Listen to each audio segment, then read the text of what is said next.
بہت سارے لوگ کیا بولتے ہیں، نہیں ہم آنکھ سے دیکھتے ہمارا دل صاف ہے.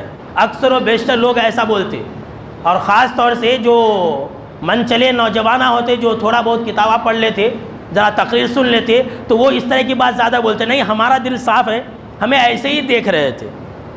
تو یاد رکھ لیجئے ایسے لوگ جھوٹے ہیں، ایسے لوگ منافق ہیں، ان کے دلوں کے اندر نفاق ہے. میں ایسا کیوں کہہ رہا ہوں؟ سنیے سب سے اہم بات، پتے کی بات سن لیجئے. ابھی جو آپ نے سنا کہ اللہ نے کیا کہا کہ اے نبی صلی اللہ تعالیٰ علیہ وسلم آپ ایمان والوں سے کہہ دیں کہ وہ اپنی نگاہیں جھکا لے، اور اے نبی صلی اللہ تعالیٰ علیہ وسلم آپ ایمان والی عورتوں سے بھی کہہ دیں کہ وہ اپنی نگاہوں کی حفاظت کرے. یہ آپ نے سنا. سب سے پہلے اللہ نے یہ آیت کن کے سامنے میں اتاری؟ سب سے پہلے آپ صلی اللہ تعالیٰ علیہ وسلم نے یہ آیت کن کو پڑھ کے سنایا؟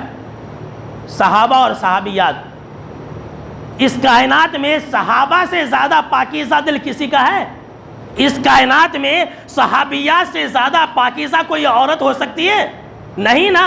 جب صحابہ جیسے پاک باز دل، جن کے دلوں کے اندر اللہ نے جھانکا تھا، جن کے ایمان کی گواہی اللہ نے دی تھی، جب ایسے لوگوں کو اللہ نے نگاہوں کو نیچی کرنے کا حکم دیا، تو یہ آج کل کے لوگ جو ہر وقت شہوات کے پیچھے بھاگتے ہیں، یہ آج کل کے لوگ جو فتنوں کے درمیان میں زندگی گزارتے ہیں، یہ آج کل کے لوگ جو ہر وقت سیکس کے پیچھے بھاگتے رہتے ہیں، یہ آج کل کے لوگ جو ہر وقت موبائل میں گندے گندے فلمیں اور ویڈیو دیکھتے رہتے ہیں، ایسے لوگ یہ کہیں کہ ہمارا دل صاف ہے، تو سوچ لیجئے اور یقین مان لیجئے کہ ایسے لوگ منافق ہیں.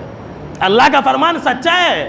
اللہ نے پاک باز لوگوں کو یہ کہا تھا کہ وہ اپنی نگاہیں نیچی رکھے. تو آج کل کے فتنوں کے دور میں ہم کو اور آپ کو اپنے نگاہوں کی حفاظت کرنا کتنا ضروری ہے.